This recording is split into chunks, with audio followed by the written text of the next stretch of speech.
Hello, my name is Reverend Dr. May Elise Cannon. Today is Tuesday, November 14th, day 39. I'm now in Washington, D.C. Today was a big day here in Washington. There was a march for Israel where tens of thousands of demonstrators gathered on the National Mall in show of solidarity with Israel as it wages war against Hamas since the October 7th attacks. The rally was in response to large protests across the U.S. in capital cities that have been denouncing Israel's campaign in Gaza, which, of course, Gaza is in such a horrific humanitarian crisis and with deaths by the hundreds every day. The event was organized to be a response to those who are criticizing Israel. Educators, this is from the New York Times. So educators, artists, students, and relatives of some of the hundreds of hostages seized by Hamas were supposed to appear. House Speaker Mike Johnson, Republican of Louisiana, and the Senate Majority Leader Chuck Schumer from New York were among the political leaders who addressed the reality. Most U.S. lawmakers have rejected calls for a ceasefire. They maintain that Israel's military campaign, which has now according to the New York Times, killed more than 10,000 people. OSHA reports more than 11,000, is justified by the imperative to eradicate Hamas, the militant group that controls Gaza. Churches for Middle East Peace fundamentally disagrees. The death of civilians is not justified, let alone the death of so many. The death toll of children is more than 4,500 children. And so Hamas should pay the penalty for their crimes, but civilians in Gaza should not. But wanted to let you know that that was happening in DC today. At the same time, President Joe Biden was served with a lawsuit in the past couple of days for being complicit in genocide. The Center for Constitutional Rights issued a complaint on behalf of several Palestinian groups who are alleging that Israel's actions that are including mass killings and targeting civilian infrastructure, forced expulsions, and that amounts to genocide. I will just note that the number of displaced people in Gaza is now more than 1.5 million people, 1.5 million people of a population of about 2.3 million people. The Center for Constitutional Rights said that the 1948 International Convention Against Genocide requires the U.S. and other countries to use their power to stop the killing. This is a quote from the complaint. As Israel's closest ally and strongest supporter, being its biggest provider of military assistance by a large margin, and with Israel being the largest cumulative recipient of U.S. foreign assistance since World War II, the U.S. has the means available to have a deterrent effect on Israeli officials now pursuing genocidal acts against the Palestinian people in Gaza. The lawsuit was filed at a federal court in California, and it asks the court to bar the U.S. from providing weapons, money, and diplomatic support to Israel. It also seeks a declaration that the president, the Secretary of State, Anthony Blinken, and the Defense Secretary, Lloyd Austin, are required, quote, to take all measures within their power to prevent Israel's commission of genocidal acts against the Palestinian people of Gaza, end quote.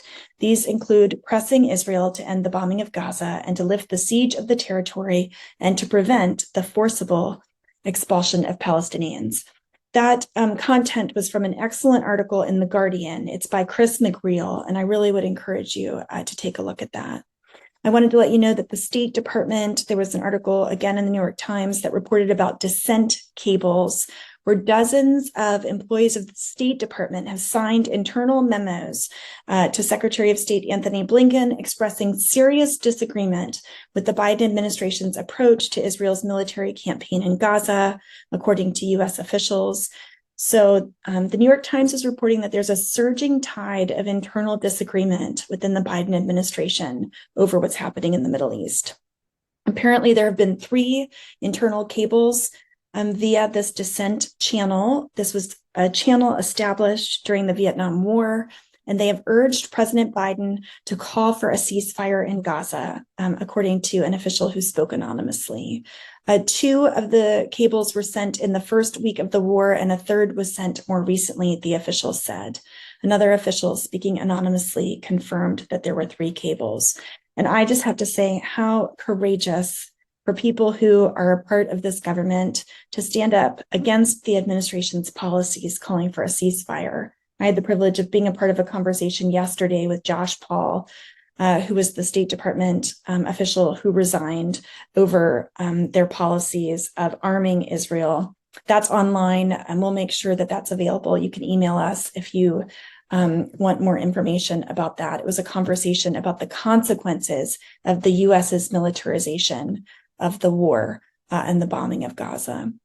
Meanwhile, on the front page of the New York Times today, there was an article called Death and Despair at a Gaza Hospital as Fighting Reaches Its Doors. And it talked about, babies dying because of incubators, losing electricity, and just sheer and utter desperation in Gaza. People are running out of food, water, electricity. It's expected that communications are going to fail by Thursday, the 16th, when telecommunications companies are going to run out of fuel. As of November 14th, that is today, UNRWA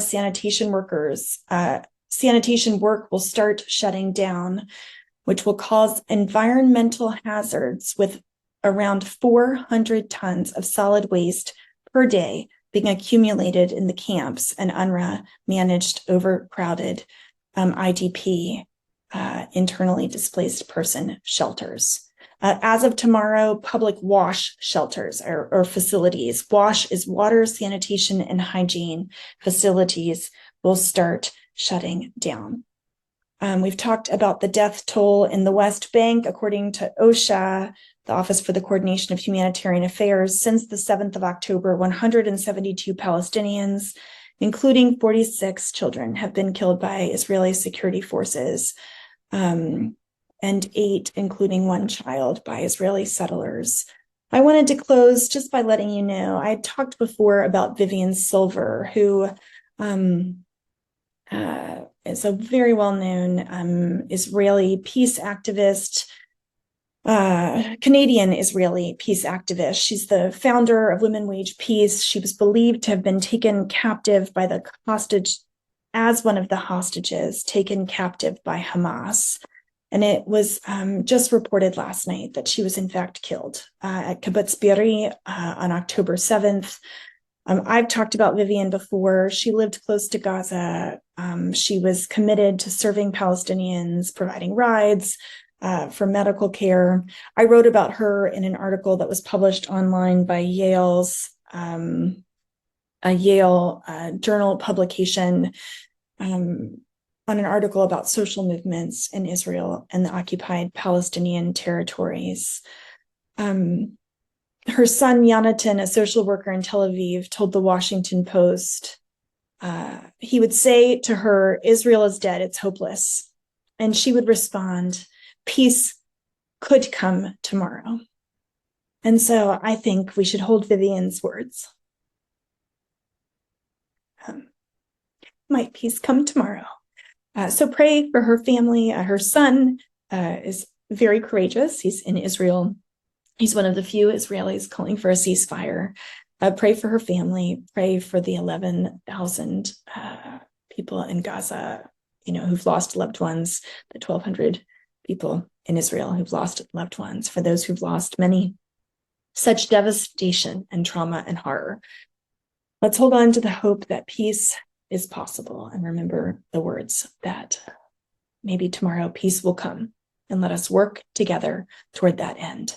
I would invite you, if you're in Washington, D.C., or if you're nearby, Monday, the 20th of November, next Monday, we're having a prayer vigil at the Capitol, at the White House and Lafayette Square at 6 p.m. on Monday. And I invite you to join us as we pray together for peace.